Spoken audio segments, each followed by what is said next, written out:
अस्सलामुअलैकुम। आप लोग सब कैसे हैं? उम्मीद करती हूँ सब खैर खैरियत से होंगे। आज मैं आपके लिए लाई हूँ आलू मटर पुलाव। ये बहुत ही इजी रेसिपी है। आइए चलते हैं, देखते हैं इसमें क्या क्या अज्जा डलते हैं। उससे पहले आप मेरे चैनल को लाइक कीजिए, सब्सक्राइब कीजिए और शेयर कीजिए। सबसे पहले मैंने मटर लिए हैं, आधा किलो मटर मैंने लिए हैं। और 4 कप मैंने चावल लिए हैं, बासमती चावल लिए हैं।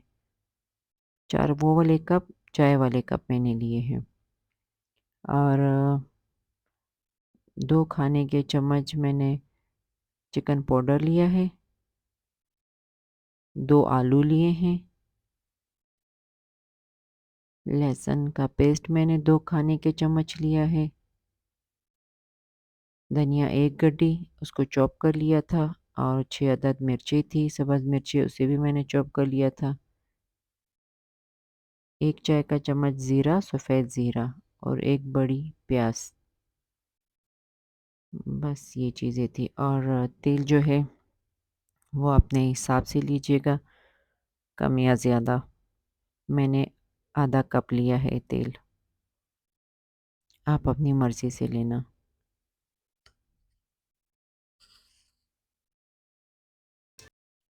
देगची मैंने चूल्हे पे रख दी है और साथ ही में मैंने तेल भी डाल दिया है गरम करने के लिए।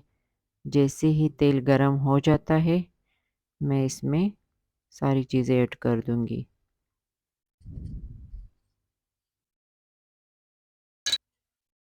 तेल जैसे ही गरम हो गया मैंने प्याज, लहसुन, मिर्ची और धनिया और ज़ीरा डाल दिया है।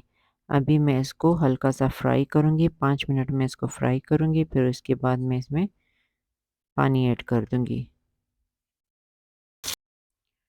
मैं आहिस्ता-आहिस्ता ये फ्राई करती जाऊँगी। मिर्ची और धनिया का जायका जो है वो अच्छी तरह से तेल में निकल आएगा। 5 मिनट अच्छी तरह फ्राई करने के बाद, इसीलिए मैंने सब चीज़ें एक ही साथ डाली है ताकि इन सब का जायका एक दूसरे के साथ निकल आए। अच्छी तरह से सब चीज़ें फ्राई हो चुकी हैं। अभी मैं इसमें नमक और पानी ऐड करूँगी। पानी थोड़ा सा फ़िलहाल हम लोग ऐड करेंगे, ज़्यादा नहीं। मैंने थोड़ा सा पानी भी ऐड कर लिया है और साथ में नमक भी डाल दिया है। आपको यकीनन नज़र आ रहा होगा। बस इनको मैं मिक्स करती हूँ, थोड़ा सा और प्याज वगैरह गल जाए तो फिर मैं चावल डाल देती हूँ। क्योंकि चावल मैंने 5 मिनट पहले भिगो के रखे हुए थे, ज़्यादा नहीं मैंने भिगो के रखने थे, क्योंकि मैंने इसी तेल में थोड़ी देर के लिए चावल फ्राई करने हैं।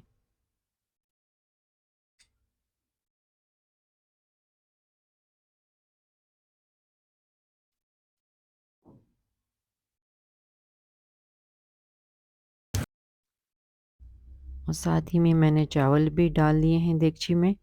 अभी चावलों का पानी जो है वो चावलों में क्योंकि नमी रहती है ना, इनको मैं इनका पानी खुश्क करूँगी।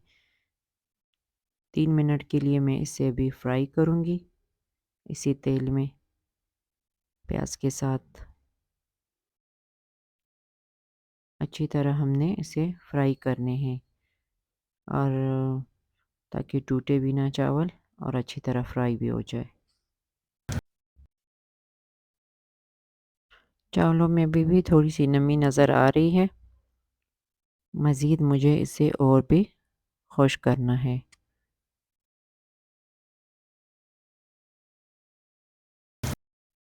बस हमारे चावल अच्छी तरह से फ्राई हो चुके हैं और अभी मैं इसमें पानी डालती हूँ। मैंने चावलों में पानी डाल लिया है। 3 गिलास पानी मैंने ऐड किया है चावलों में। और 2 खाने के चम्मच मैंने चिकन पाउडर डाला है। अगर आपके पास कनौर क्यूब है तो वो भी आप इस्तेमाल कर सकते हैं, क्योंकि दोनों का जायका अच्छा है। और पानी इसलिए मैंने कम डाला है क्योंकि ज़्यादा पानी डालने से ये ना चावल और ज़्यादा गल जाए, क्योंकि इससे पहले मैंने फ्राई भी किए थे ना, इसीलिए। और आगे चलकर देखेंगे अगर कहीं दाना सख्त हुआ चावलों का तो फिर पानी हम और ऐड कर लेंगे। अभी देगची का ढक्कन मैं रखती हूँ और देगची का ढक्कन रखने के बाद बस अभी चावलों को गलाने के लिए रख देती हूँ। जैसे ही चावल गल जाते हैं फिर मिलेंगे। बस चावलों का पानी खुश्क हो चुका है। हमारे चावल ज़्यादा सख्त नहीं हैं, इसीलिए इस स्टेज पे आके हम इसमें मटर और आलू ऐड कर देते हैं। मटर जो थे वो मैंने उबाल लिए थे अलग से और आलू भी उबाल लिए थे। मटर आलू डालने के बाद पानी चावलों में मैंने इसीलिए थोड़ा-सा पानी रहने दिया था ताकि मैं इनको अच्छी तरह से मिक्स कर सकूँ। क्योंकि पानी इसीलिए मैंने थोड़ा-सा छोड़ दिया था इसीलिए कि मैं इनको मिक्स कर दूँ एक दूसरे में और फिर अभी हम चावल दम के लिए रख देंगे। चावलों को मैंने दम दे दिया है और दम करने के बाद ही चावल देखें आपको कैसे खिले-खिले नज़र आ रहे हैं। बस अभी हम इसे डिश आउट करते हैं। ये जी हमने चावल डिश आउट कर लिए हैं और ये बिल्कुल स्पाइसी नहीं है। छोटे-बड़े सब खा सकते हैं। और दुआओं में ज़रूर याद रखिएगा। इंशाल्लाह नेक्स्ट रेसिपी में फिर मिलेंगे। ओके, अल्लाह हाफ़िज़।